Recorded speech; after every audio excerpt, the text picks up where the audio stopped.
waxtu ci télévision Futur Média mbokk yi ñu ngi leen di nuyu di rafetlu seen ànd ak seen kóolute xibaaru diggu bëccëg gi li ci gën a fës juróom-ñaari observateur yu tukkee ci société civile liggéey ak conseil constitutionnel wàllum parrainage ñu ngi tase ak taskatu xibaar yi daañu dem ca bërëb ba ñu koy defee fekki fa Alhassane Ba ca yooyu jamono moom ca diwaanu Linguère njabootuk xalifuk mbëllëxe El Hadji Moussa Dia mere lool nguur ak président Macky Sall atum 2012 ne ñu ba mu toogee ci bopp réew mi ba tey dara soppeeku ca dëkk bu sell ba tax na sax itam ñuy sàkku ci moom ak nguuram ñu tabax yoon bi dox diggante daara ak mbëllëxe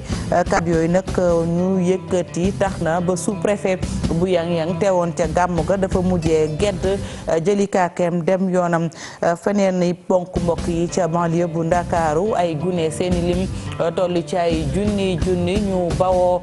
ci ay daara yu bëri nag ca fi nga xamante ne si moom mooy banlieue bu Ndakaaru ñoom nag ñoo doon dox rek di fàttaliku seen naataango bi ñu faat fanweeri fan ci weeru décembre turam di Ibrahima Kane ñoom ndongo yooyee rek la ñuy sàkku ba tax na ñu amal boobile dox ne ñu dañoo bëgg rek li nga xam ne moom mooy wàllum kaaraange gi ñu yokk ko ci Ndakaaru ak li ko wër gune googu nag lycée bu Pikine Est la doon jàngee ñoom ndongo yi noonu ngeen ko gisee ñuy dox nag dox boobee jàmm lañ ci jublu waaye nee ñu dañoo bëgg rek ñu dolli lu jëm ci wàllub kaaraange gi xibaaru biti réew yi tey ñëpp xëy di waxtaanee réewum Gabon takk der ya nag ñoom dañoo xëyoon daal di jël rajo nationale bu ba foofee ca Gabon ci altine ji rek ñu ne ñeent nag ci juróom ñi amaloon mbir mi teg nañu leen loxo ñoom nag dañoo bëggoon rek askanu Gabon fekk si ci leen ci lañ bëgg maanaam ñu daal di foqati nguur gi ci loxoy président Ali Bongo di fàttali ne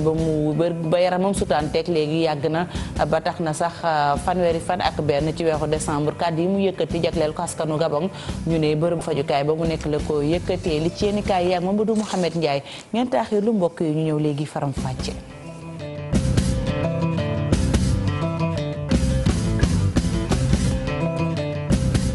aywa mbokku téléspectateur yi télévision Futur Média di rafetlu seen ànd ak seen kóolute xibaaru diggu bëccëg gi nañu ko junjee la ñu koy doore Alhassane yaa ngi ci bu mu jokkoo gi maa ngi lay nuyu. Fatou Dieng maa ngi lay fay. mu ngoog mu mel ni yaa ngi ci ndajeb juróom-ñaari observateur muy Moundiaye Cissé ak i naataangoom ñi bawoo ci société civile bi di liggéey lu jëm ci wàllum parrainage bi seen janoo ak taskatu xibaar yi ana yan kàddu lañ ci mën a jàpp. ci tënk rek Fatou jàppal ne jeex na ci jamono ji ñuy wax ak yow nii ñoom ñi nga xamante ni ñooy juróom-ñaari observateur yu fare ca société civile andi nañu tontu nag ci li nga xamante ni tey am na fële ca conseil constitutionnel ñu teewe ko muy saytu dossier yu jëm ci wàllum parrainage bi ñoom nag ci ñetti mbir rek Fatou lañ ko tënk ci constat bi ñu def ak ay rëq-rëq yi nga xamante ni gis nañ ko wante itam ay recommandation yi nga xamante ni ñoom teg nañ ko ñoom juróom-ñaari observateur yu fare ca société civile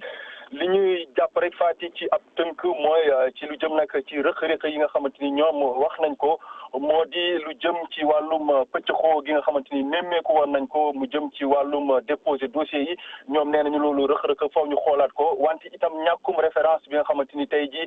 dana tax ba candidat yi ñoom ñu mun tënku ci li nga xamante ni tey noonu la mbirum saytu bi war a demee wante beneen mbir bi nga xamante ni Fatou laaj nañ ko surtout insisté ci nga xamante ni tey nekkoon na li soxal ñiy faree ci kujje politique gi candidat yooyu moo di lu jëm ci wàllum logiciel bi nga xamante ni moom la ñuy saytoo lu jëm ci wàllum parrainage bi te conseil constitutionnel teg ko ñoom nee nañu ñoom itam comprendre duñu logiciel bi comme ni nga xamante ni ñiy faree ci kujje politique bi waxee ne ñoom comprendre duñu logiciel bi nga xamante ni moom la ñuy saytoo dossiers yi jëm ci wàllum parrainage bi wante nag nee nañu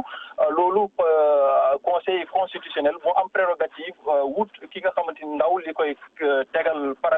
logiciel boobu paramétrer la ko wante nee nañu waroon nañu ñoom conseil constitutionnel joxe ay xabaar yu leer ci lu jëm nag ci logiciel boobu paramétrage bi nu mu demee ba ñoom ñii faree ci société civile wala boog ak ñi nga xamante ni ñooy candidat kujje politique bi xam am ay détails yu leer ci mbir moomu wante itam wax nañu ci li nga xamante ni kujje gi yëkkati woon ko ci lu jëm ci clé USB yi Fatick xam nga clé yooyu la ñuy saytu ñun sax laaj nañ leen ci lu jëm ci fiche parrainage yi ndax ñoom nee nañu conseil constitutionnel deful recours ci fiche parrainage yi waaye ci clé USB bi ci la def recours ndax laaj nañ leen sax ndax loolu du jalgati ci jëm ci wàllu yoon wante nee nañu jalgati amu ci ndax par fiche collecte yooyu li nga xamante ni mooy du obligation wante faculté la boo xamante ni conseil constitutionnel mën na ci def recours ngir xool ndagam parrainage mi méngoo na am déet wante ci clé bi rek fàttali la ñuy wax ndax nee nañu ñoom ku jigi xam nga waxoon nañ fi ne clé yi ñu ci ëpp ñoom dañu bi ñu demee dañu fekk clé yi comme dafa nekkoon sous scellé maanaam dañ ko tëjoon bi ñu ñëwaatee dañu fekk ne ni ñu ko tëjee woon demee fa noonu wante ñoom société civile nee nañu ñoom xamuñu ndaxam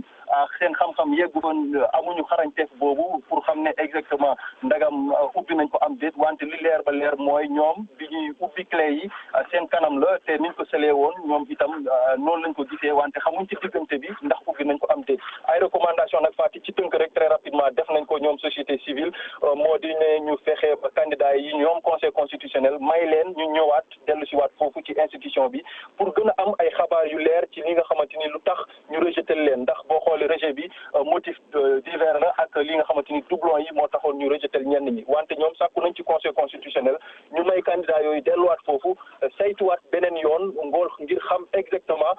lu tax ñu rejeté leen ak yan anam conseil constitutionnel jox leen xabaar yi war loolu yëpp ngir apaisement ak transparence bi nga xamante ni moom la conseil constitutionnel war a def ci processus bi beneen recommandation bu ndaw rek faa ci jox ko ngir tëj mooy ñu fexe ba def évaluation plus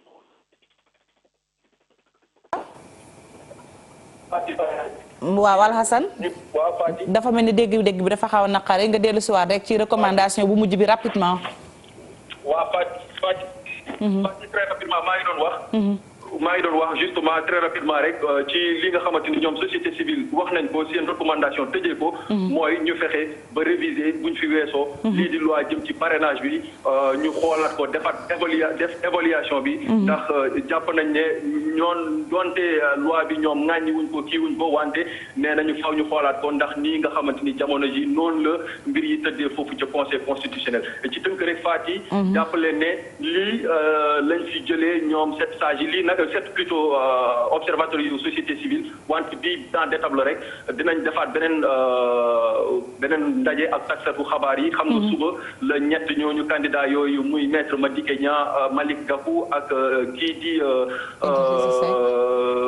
Idrissa Seck. voilà ñoom ñoo war a dem suba ca conseil constitutionnel ngir xam exactement fan la ñu féetee. ñoom 7 sages yi nee nañ buñ fa génnee tamit dinañ def beneen ndaje ak taskatu xabaar yi. def bilan d'ensemble. ci li nga xamante ni ñoom teewee nañ ko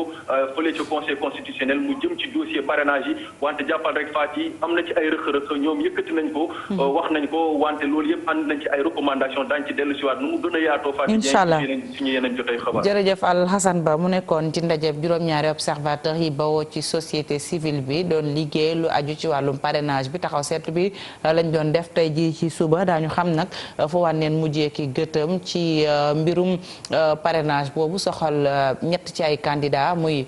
maître Madické Niang Malick Gakou ak itam kii di Idrissa Seck di njiital parti bi di Rewmi ñu des ba tey ci jongante palub njiitu réew boobee léeg-léeg ni dégg ñuy waxtaanee pré campagne muy nag diggante bi nga xam ne daal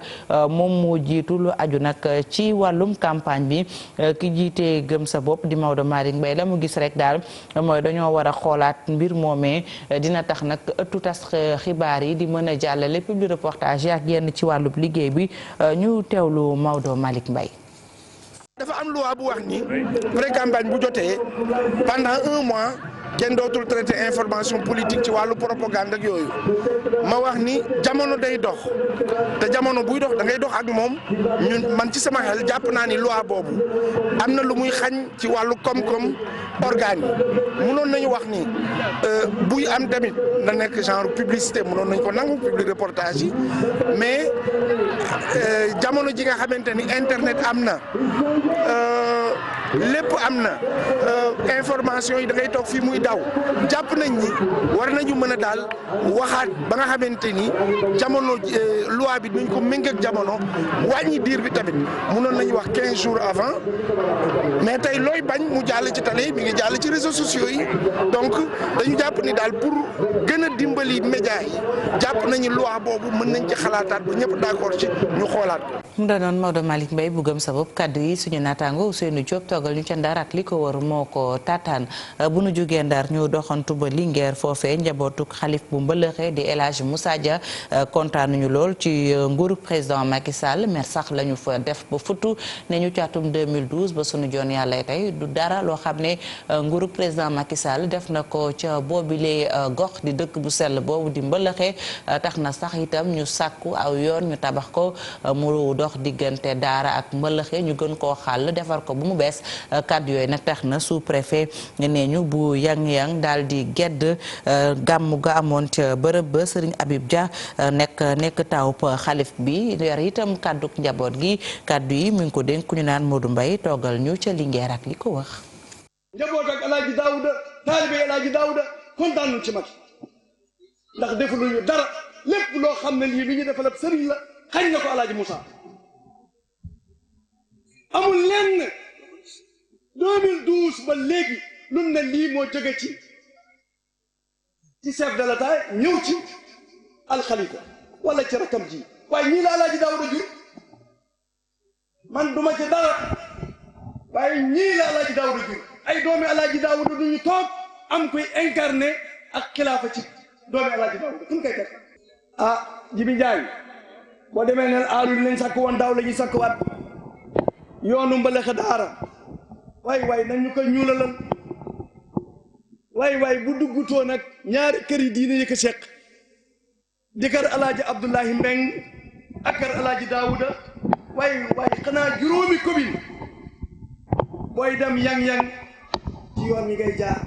sooy dem Kamb ci yoon wi ngay jaar booy dem Mbuula ci yoon wi ngay jaar booy dem Mbëlëxe ci yoon wi ngay jaar booy dem Tasakare ci yoon wi ngay jaar yii yëpp di juróomi commune waaye war naa tax ñu defal yoon wi. aywa ñu dellusiwaat ci banlieue bu Ndakaaru ñu leen ko waxee woon ca ponk ya ndongo yi seen i lim toll ci ay junni wàcc ci mbeddi banlieue bu Ndakaaru amal doxub jàmm nag la di fàttaliku ndem si yàlla Ibrahima Kane nekkoon seen naataango bu leen fàttalikoo fanweeri fan ci weeru décembre ca Liberté 6 la ko ay Samba Boy faate moom nag daal ñu ne du moom moo mujj rek ci li nga xam ne moom moo njëkk ngeen baal ma ci jafe-jafe boobu nga xam ne léeg-léeg dañu koy dund ci Ndakaaru ak li ko wër muy ñàkku kaaraange gi ci noonu dañuy teewlu Mamadou bi tey bokkoon na ci ñi amal doxub jàmm boobee kaddu yi Salif Sock Asmalik Diop teewal ñu ca banlieue bu Ndakaaru ñoo ko taataan ngir yéen. li waral tey ñuy marché mais maanaam génne naqar bi nekk suñu xol bi nga xam ne moo ñu metti insécurité bi dox ci dëkk bi moom lañ bëgg mu dakk soo xoolee la majorité des pertes ñi lu ëpp ci jeunes yi dese yi ngay dégg ci dëkk bi on a tué rey nañ kii rey nañ kële dafay bëri te ñun ñi ngi bëgg gouvernement bi bàyyi xel bu baax ci jeunesse bi bàyyi xel bu baax ci insécurité bi am ci dëkk bi bàyyi ci xel parce que soo xoolee lu ci ëpp dañuy rey da ngay dégg ñu ne rey nañ fii Yëmbal Géejawaay ainsi de suite bii def gën a bees la rek gën a bees la waaye am na yu fi gën a metti mais bii nag dañoo metti moo tax tey ji ñu organiser marche bi pour dénoncer insécurité bi nga xam ne mooy régner ci biir dëkk loolu lañ bëggoon gars yi bàyyi si xel bu baax. Ibrahima Kane yàlla na sa borom yeesal njëbbal ci moom ñu wéyal xibaar yi des ci banlieue bu Ndakaaru ak train express régional ña nga xam ne nag dañ leen a war a jox ay ndàmpaay ndax tabax ba ñuy tabax loolu le dafa tax ñu bàyyi seen i kër dem feneen ñoom nag fi mu ne nii jafe-jafe la ñuy dund ak njàqare nee ñu liggéey ba ma ngay wéy ba tax na itam ñoom ñu am njàqare ndax koppar yéen leen waroon a jox muy ay ndàmpaay APIX gestoogu leen ba tey ñu yore boobu lee liggéey nag joxe wuñu benn xabaar ñi nga xam ne nag itam seeni kër sax mbir mi laalu ko am nañ daal ak njàqare ndax ne ñu leen ca liggéey ba dina jaar ci bërëb yi nga xam ne ndox yu salte ye ñoo fay jaar ñoom nag ñuy sàkku itam muy askanu yaraax googilee ñu taxawal leen ay passerelle di fu nu mën a jaar ca yaraax dañu fa fekk Saliou Sow ak Malick Diop ñu defal ñu ab gëstu.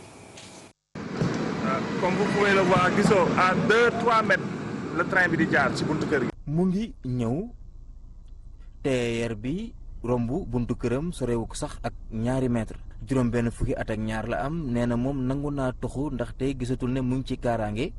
waaye nee na balaa muy jóge këram gi ndàmpaayam dañ ko koy jox ba mu mat. nga xew sama kër damañ koo bëgg a toj te fay ñu ma xaalis ma bëgg ñu fay ma dem maak sama fukki moroom ñoo fi nekkoon ñëpp dem nañu man rek maa fi des ma bëgg ñu fay ma sama xaalis ma dem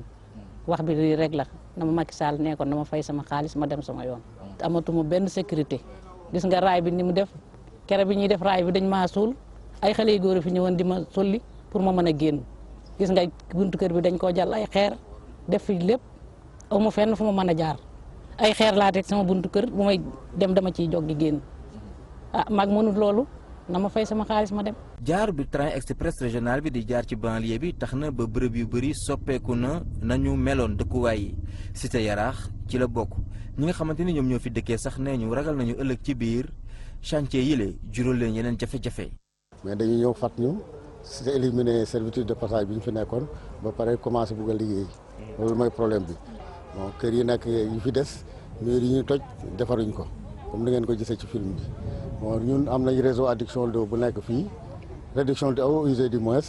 ñoom dévoyé wuñ ko ci kawam lañ construire raay yi même pylône bi ngeen di gis nii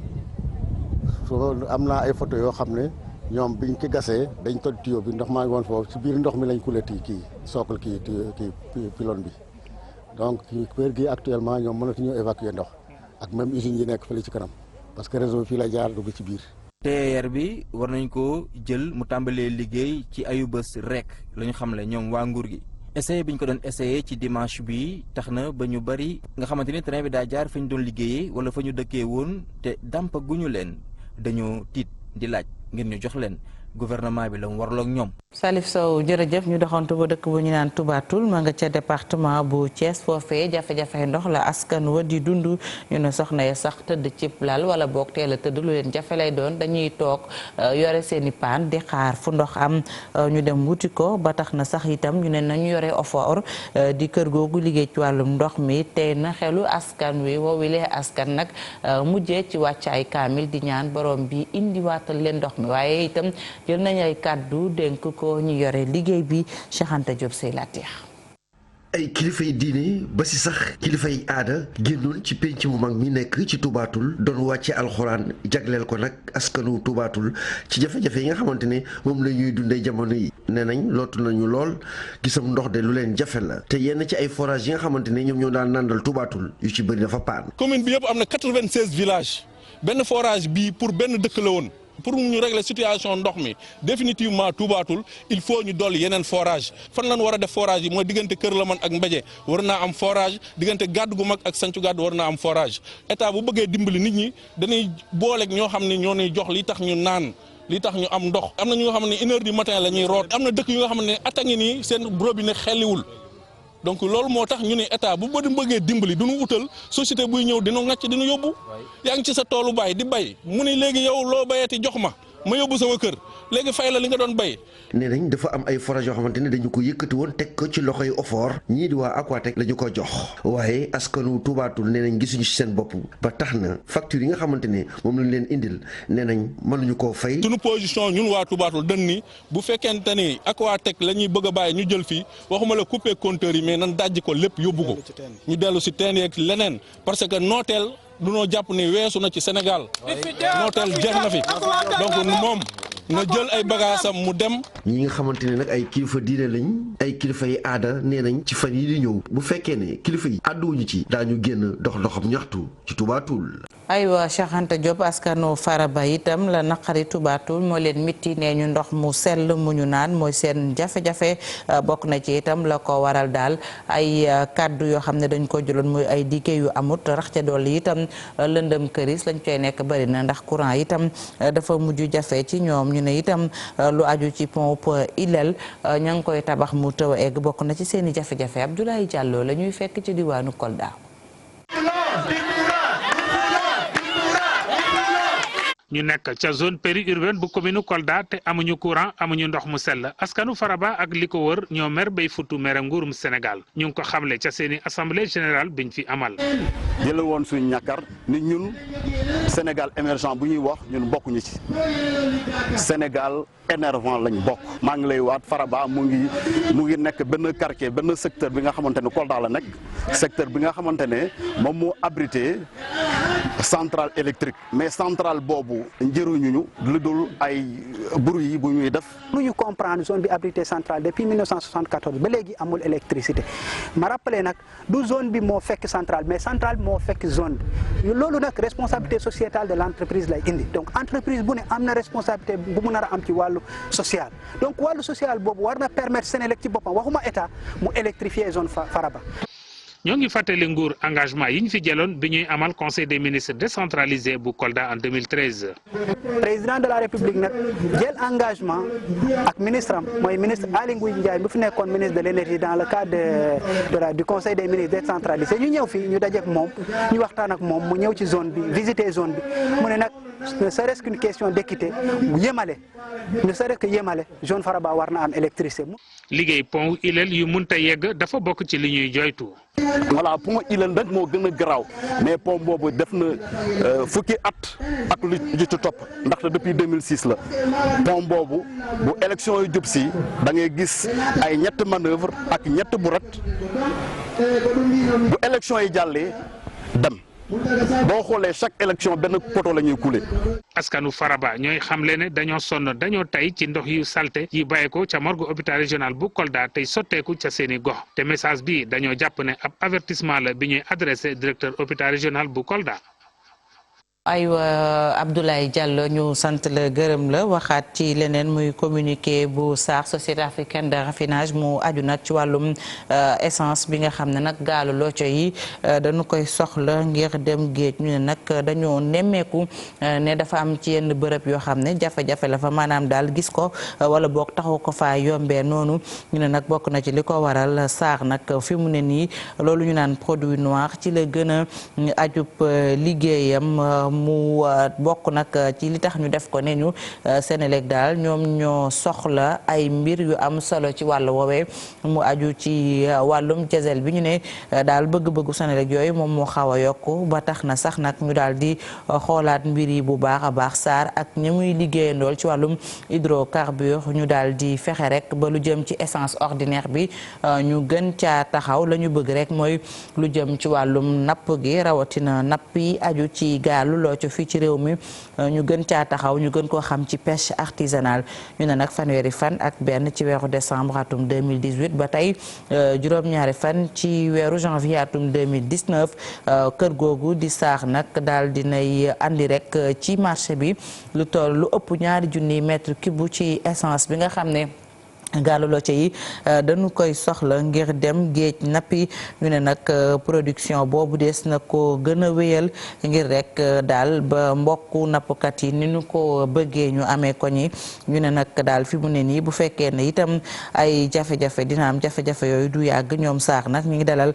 xelu ñuy liggéey ci mbir mi daal ne ñu lu jëm ci loolu ñuy soxla gasoil bi daañ ci gën a def daañ ci gën a xar seen tànk tubéy ba nu amee ko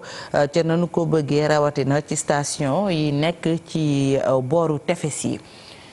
bu nu jógee ca wàllum SAR ak lu jëm nag ci gasoil boobu ñu wax ci leneen muy aju ci njaayum gerte gi ca diwaanu Saalum dëkk bu ñu naan Medina Sabax maire commune ba moom la mu ñaawlu rek ba leen ci doxalinu opérateur yi opérateur privé yi ñu ne daal la ñuy def rek léeg-léeg ci njëndum gerte gi muy ñeent fukk ak ñaar dërëm yi ñuy jaayee kilo gerte boobu dañoo dem nag ba ñenn ñi sax amaana ñu ngi koy jëndee noonee waaye ñu ëpp wala bokk ñu bari ca ñoom duñu ko defee noonu dañuy bëgg jënd lu gën a yomb ñu teewlu Ousmane Gueye maire Medina Sabax la kaddu yi ka ñu toogal ci Saloum jàpp ndukumaan di Ibrahima Diame moo ko taataan. waaw mais moom sant yàlla parce que am na dëkk yu nga xam ne dox na njënd gerte mi te nit ki la opérateur bi boo amee opérateur bi nga xam ne yërëm na baykat yi dana jubal. am na dëkk yu bëri jënduñ sax dépassé na 2 fukk ak ñaar tey rek am na ku ma ne am na dëkk ba nga xam ne dem nañ ba 225 xam nga loolu baax na am na fu nga xam ne soox na man fii ma ne mel na sax soox na te maa ngi koy méttul sooxe bi lu ko waral mooy ñu nga xam ne dañ ne ñii ñooy yore point de vente yi ñu autorisé benn doo leen teg bët ci këyit nga ne gis ñaar boo demee gis ci point de vente ñeneen ñu dul ñoom boo leen laajee ñu ne diw laa fi toogal te diw ko joxul la procuration te yoon def ne bu ma fi newul suma point de vente diw laa fay def danga war a signé bëgguñu signé parce que boo signé ne man ma fa waroon ne manuma ñëw mais teg naa diw ko par force dafa war a jënd gerte ñaar fukk ak ñeent waaw mais bu fekkee ne noonu dafa ñëw ne diw laa fa toogal te joxul këyit mu ngi baana mu ngi def lu nga xam ne mooy mbapat donc buñ nax suñ bopp képp ku fi jënd fanweer ak juróom-benn mbaa fanweer ak lu yées ñeent fukk ak ñaar am na ay opérateur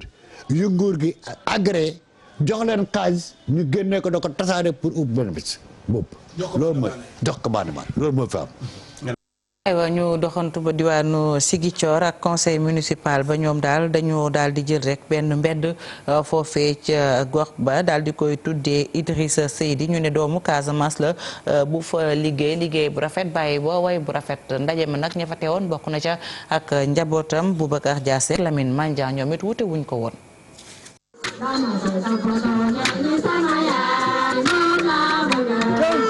xew-xew bu mag la ñu amal ngir tudd yoon wi jógee rond-point Jean-Paul II wuti préfecture bu Ziguinchor te jaraaf bu Ziguinchor Abdoulaye Baldé ak ñu bokk ci njabootu Seydi wone fii li di plaque bi. La rue Idrissa Seydi va croiser la rue de notre fils de Sédhiou comme quoi Abdoulaye. yoon bu ñu tuddee Idrissa Seydi dina daje ak beneen yoon bu ñu tuddee beneen doomu Sédhiou ndax boo yeggee ci rond-point Jean-Paul II am na yoon bu ñu tuddee Ibou Diallo ci beneen fànn bi am na yoon bu ñu tuddee docteur Carvalho mi nga xamante ni royukaay la fii ci Ziguinchor am na it yoon bu ñu tuddee maire bu njëkk ci Ziguinchor muy Jules Charles Bernard. Et la rue qui va à Sandiaba porte le nom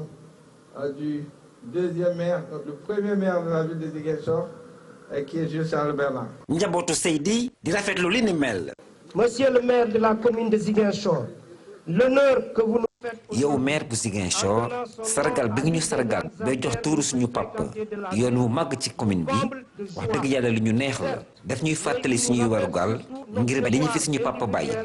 Et collectif dans la sauvegarde de cet héritage légué par ce grand monsieur que fut notre père. ministre Abdoulaye Daouda Diallo nekk kenn ci goroy Idrissa Seydi. Mais aujourd'hui par la grâce du bon Dieu je suis quand même un membre de la famille. ci ndogal yàlla tey man ci njabootam laa bokk te jàngat bi ñu am ci li nga def nii moo di bu ñu fàtte mukk Ziguinchor te fexe ba fiy ñëw saa su ne. Vous avez décidé de l'immortaliser mais aussi vous avez décidé. li nga def nii daal danga ñuy wan ni moom royukaay bu mag la te ñun dañu war a sukkandiku ci li mu daan def ngir ñu nit ñu mën cee génn. Vous le rappelez sans doute les qualités pour ceux-là qui l'ont connu. ay kilifa yu bari yu diiwaanu Ziguinchor ak Sédhiou teew ci xew-xew bi ni mel. ñu yegsi ci xibaaru biti réew yi ni leen ko waxee tey nag réew mi saf sàpp ci làmmiñ yi muy réewam Gabon ndax ay takk der dañoo xëy ca fajar daal di dem ca rajo national ba yëkkati fa ay kàddu nag di sàkku ci doomu Gabon yi doon nelaw ñu yeewu fekk si leen ci ñu foqati nguur ga nekk ci loxoy président Ali Bongo mbir ma mujjut antu ndax am na ca ñoom ñu teg loxo Maimouna Ndiaye dellu siwaat ci xew-xew bi. ci juróomi militaire yi nga xam ni woote woon nañu askan wi ci soulèvement daan nañ leen teg loxo tey ji ci suba fële ca Gabon bu ñu sukkandikoo ci ab déclaration boo xam ni def nañ ko ca rajo bi nga xam ni féete na ca nguur ga moom mi nga xam ni moo yore kàddu gouvernement bi teg ci nekk ministre bi nga xam ni moom la ñu dénk communication bi ma ngay dalal xel yi ndax kat nee na situation bi fi mu toll nii taxu koo garaaw ndax kat ñi ngi def jéego pour lépp dal bu ñu fàttalikoo appel boobu nga xam ni defoon nañu ko jëmale ko ci soulèvement lieutenant Obiang Kelly moom moo ko defoon lim ci doon wax rek ci ab vidéo boo xam ni jaarale nañ ko ci xarala yu yees yi moom mi ngi doon wax jeunesse bi ñu daal di dogu mobiliser wu ndax kat li ñu bëgg rek mooy transition démocratique bu ko defee li ñu duppee conseil de restauration ñu mun ko faa amal ci ni mu waree liñ ci teg sax mooy gis nañu ni moom Ali Bongo ba mu jógee ca réew ma ba léegi def di faju ji amul dara lu dox nu ñu duppee institution daanaka dara teguwul ci yoon. ci fàttali 20 fan ak ñeent ci weeru octobre atum 2018 ci Arabie Saoudite moom Ali Bongo defoon na fa AVC ci noonu lañ ko fa téye fële ca Rabat ca Maroc mu fay saytu wérgu yaramam ngir nag ñi nga xam ne ñi ngi doon laam-laamee dina ko yeggale am déet moom Ali Bongo ci la génn fanweeri fan ak benn ci weeru décembre ci discours boo xam ni mi ngi koy jëmalee askanam mu bett ñu bëri mu daal di taxaw ne militaires yi nga xam ni fare nañ ci am mouvement ñoom rusul nañ ci am réew nee na réew mu mel ni Gabon milité wul lii mu teg ci di woo askan wi rawatina ñi gën a féete ndaw ñu ñëw daal di dogu doon ab say bu ko defee vision bi nga xam ni bëggoon na ko ci réew ba ñu mën koo doxal te bañ rek dinaan dégg naa. ci adresse à la nation boobu ñu bëri ñu duppee leen ay observateurs yore seen gët di saytu li ñu gisoon rek mooy moom Ali Bongo tax koo wér noonu ndax kat ba mu doon wax am na lu bëri lu ñu seetlu ci moom ne wérul ba léegi ñu bëri naan ndax Ali Bongo dina wëy di doxal liñ ko sas ca réew ma. Njaw di desu xamben ci mbiram Gabon ak seen président di président Ali Bongo ñu wax ci xibaaru tàggat yaram yi dem ca Gorée fekk fa Pafara Ñing lay nuyu. ñu ngi lay fay Fatou Dieng. mu mel ni waa CAF ñoom ñoo nekk ca Gorée googile lu aju nag ci CAF Award la ñuy waajal ñu fas yéene nag sargal football ci soxna yi ak itam ci góor ñi ci dendop Afrique bi sànq dafa mel ni ña nga woon ca maison d'éducation Mariama Ba fi mu ne nii ana fan ngeen féete ak yan xibaar lañ fa mën a jàppee. fi mu ne nii Fatou ñu ngi ci conférence de presse bi nga xam ne moom la ñu waroon def te Ahmad waroon koo jiite. waaye nag moom dafa nekkoon ci diwaanu Conakry ñëw bi nag nekk jafe-jafe ngir problème avion kii di premier vice président bi di Tonix ak ki nga xam ne moom moo nekk Omari Constant ñoom ñoo fi nekk Idi Amel ki nga xam ne moo nekk président Augustin Senghor ak Anthony Bafoué di secrétaire général CAF ñoo diriger instant bi may wax ak yow li nga xam ne moo nekk conférence de presse bi. liñ ci mën a jàpp nag jour yi la ñu waroon présenté mais xam nga nag ak calendrier li nu mel yëpp mënut a sotti ndax joueuse sud africaine bi moom daanaka teew na ñeneen ñi kenn ki rat avion ak coono yi nga xam ne am nañ ko ci déplacé ci Afrique loolu la ñu gën a wax nag ci conférence de presse bi waaye leneen lu ñu mën a jàpp 11 catégories maanaam dinañ leen fas yéene jox nag ay raaya meilleur entraîneur dina ci bokk ci góor ñi ak ci jigéen ñi doomu Sénégal sax bokk na ci ku mel ne Aliou Cissé ñu jàpp ne bokk na ci favori yu mag yi ndax nag bu ñu gisee ci compétition yi muy coupe du monde ak coupe d'Afrique compétition yi éliminatoire amu ci défaite dem na coupe du monde tamit loolu yaakaar nañ ne mook Hervé Renard ñoom ñaar daal ñoo koy xëccoo mais Aliou Cissé moo gën a nekk ci kanam diggante Sadio Mané tamit ak ki nga xam ne moom moo nekk Mohamed Salah moom lañ ciy wax mais Salah moo nekk gum grandissime favori waaye leneen li ñu mën a jàpp tamit moo nekk légende yi maanaam ñi nga xam ne jëloon nañ Ballon d'Or def fi jaloore ku mel ne El Hadj Diouf moom tax na ba CAF amal li nu mel fii ndax moom moo njëkk a proposé loolu te pour la première fois CAF di nag amal beneen maanaam lu mel ni CAF Awards bi ci beneen dëkk bi nga xam ne fa lañ ko dem defee Samuel Eto'o tamit mu ngi fi ak yeneen joueurs yu mag ndax niki tey ci ngoon dañuy waajal match bu mag tuddee ko match des légendes waa 2002 dajeeg ñi nga xam ne ay joueurs yu mag la ay Mark Fish ay ñi nga xam ne ñoo nekk Amunike ñoom Malouda ñoo ñëpp ñu ngi fi yaakaar naa ne daal conférence de presse bi ngi noonu ñu tàmmali ko journaliste fa seen indi question yi mais absence Ahmed daal lañ ci gën a ràññee Fatou. Amat ngeen baal ma moom moo jiite kuréel gi di CAF ni ko Pafara ñu ngi waxee ñu ko doon xaar Gorée waaye jamono ji ñuy àddoo yegg seegul ndax jafe-jafe la ci wàllum roplaan di fàttali rek ne Ballon d'Or africain bi bokk na ca laf gën a fës ca CAF Award ba ñooñu nag ñett ñoo xam ne dañ leen a tànn muy doomu Sénégal bi di Sadio Mané ñaar ci ay naataangoom di Mohamed Salah ak Pierre-Emerick Aubameyang daañ ci dellusiwaat ci ñu mu gën a yaatoo yegg nañ ci ponk bu mujj bi li ci yenn kaay yi ak Mamadou Mouhamed Ndiaye. jërë ngeen jëf Alaaji Malick Gakou xëy na sànjaafu Macky Sall ci l'Observateur bil yéenekaay bi Malick Gakou borom grand parti doon it candidat bu grande coalition de l'espoir moo xëy di waxtaan ak journaliste l'Observateur yi li Macky Sall ne woon combat ba jeex na Alaaji Malick Gakou tontu na ko ci yéenekaay bi nee na Macky wax na dëgg te nag moo yey wax ne combat bi jeex na ndax gañe nañu ko ñàkk na ba pare xibaar yi ñu fi doon dégg jëm ci ne moom Alaaji Malick Gakou ba mu wàccee ci aéroport dañ ko doon fuye ak doon ko luñutu Gakou nee na loolee amul kenn mësu ko fuye du ci aéroportum Dakar du ci aéroportu France Alaaji Malick Gakou tegal ci journaliste l'Observateur yi ne leen mbiru parrainage yi bu doon ay élection kon man Gakou maa nga ca deuxième tour ba ndax mboolem ci candidat yi mel na man Macky Sall ak Karim Wade ñun rek ñoo am ay parrain ci fukki région benn yi nekk ci réew mi kenn ci ñoom ñett ñooñee mu di Karim Wade journal Libération mi ngi xëy duñu xamal ne nationalité français bi mu amoon delloo na ko ngir bëgg a bokk ci wote présidentielle yi 2019 yi ndax xam na ne mënut a bëgg a doon candidat ne dafa bëgg a jiite réewum Sénégal bu nuppi di doon doomi tubaab doomu Sénégal bii di Ousmane Sonko njiital Pastef doo nit candidat ci wote 2019 yi mi ngi ci la Sénégal yi askanu réew mi la fay soññ ngir ñu jug taxaw jàmmaloog nguur gi fi nekk ba ñu dakkal jëfi yokku njuur yi mu fi nekke nee na askan wi waru ñoo toog seeni kër jàpp ne man Ousmane Sonko rek maa war a dem ci ministère intérieur di laaj sama identité Ousmane Sonko ne ñu bari ci askan wi fi ñu juume mooy fi ñu yaakaare ne xeexal démocratie politiciens yi rek la war Vox Populi nañu Ousmane Sonko yamul foofu ne ci ab meeting ba mu demoon ca Géejawaay wax na fa ne na askan wi xippi seeni gët te xam ne bu ñu sàgganee ba joxaat Macky Sall beneen mandat loolee mooy musiba national Vox Populi nañu Sonko mayul Macky Sall dara wàcc ko benn yoon source a nañu Macky Sall ñi ko war Ousmane Sonko ci gën a tuuti li ko dalee ca mbëllaxe ba ca ndindi jaar ci tribunal yi réew mi foo ca dem Macky Sall neexlewu fa fu ci mel ne ca Daara Jolof ca ndajam cérémonie officielle u gàmmu gañ fa doon amal xalifa bu El Hadji Daouda Dia dafa dal ci kaw Macky Sall bu baax a baax ba sous-préfet bi teewoon ca cérémonie officielle ba dafa mujj bu ay maraakisam dem yoonam source a nañu nga dem ci ndindi foofee moom député maire Cheikh Seck moo fa wax lu ko waa dëkk ba jéppee Vox Populi ak Rewmi Quotidien xëy di dëggal la amoon ca gàmmu mbëlëxe ga mu di dañu doon ŋàññi Macky Sall ca cérémonie officielle ba sous-préfet ba gedd jug dem yoonam nañu dem ci biir l'Observateur fekki fa ministre intérieur ba woon di Ousmane Ngom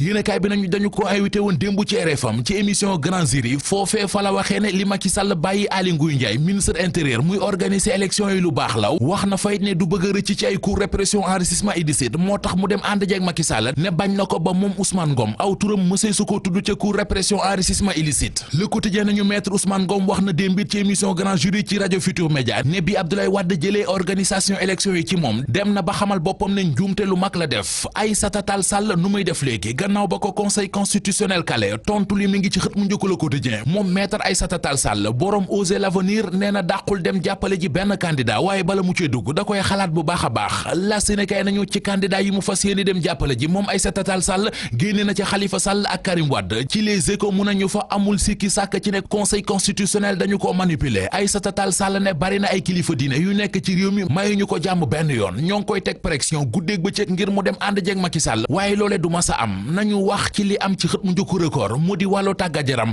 mbiri Idrissa Gana Gueye dib doomu Sénégal buy football ca Everton ga ci Angleterre moom la yéenekaay bi xëyee record xamal ñu ne waa Everton nee nañu waa Paris Saint-Germain bu ngeen bëggee Idrissa Gana Gueye ñëw football ci yéen joxe leen fanweeri milliards. aywa Mouhamed Ndiaye ñu sant la gërëm la sant leen yéen tamit ci safo bi ak kóolute bi di leen dig daje ngoon ci kàttanu yàlla di leen ñaanal kenn dalal jàmm di ko sàkku ci yéen jaa ngeen jëf ci kóolute bi jaa ngeen jëf ci ni ngeen ñu taamoo duñu tàyyi di ko wax